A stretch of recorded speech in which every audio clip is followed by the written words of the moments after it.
Good morning mga kabarangay. Ayan, nandito. Nakikita nyo po ba yung pangalan ng tindahan? Ayan, Mia Rice and Poultry Supplies.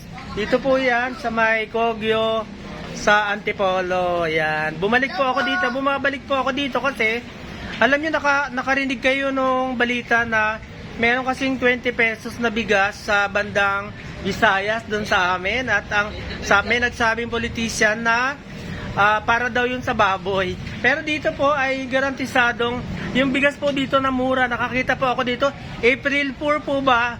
April 4 pa nung taon nito, 2025, nang natuklasan ko ito na meron pong 25 pesos dito.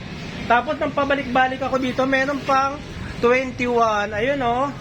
Alam nyo, kaninang umaga, yan po yung aking almusal 21 pesos.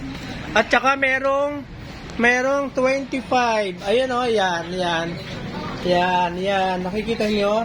Pero ang kinakain ko kasi talaga ay brown rice. Ayun oh. Kasi sagana sa fiber. Pero kapag naubusan ako niya, saka medyo mahal, eto kasi yung 25, yung lasa niya ay parang brown rice din. Kaya ito po yung madalas na kinakain ko. At bukod dyan, syempre, kasama na din yan yung mga alaga kong mga aso at pusa.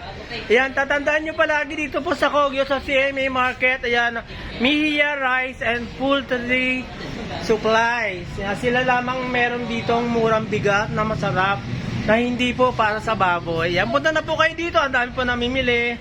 Ayan, thank you for watching. God bless everyone.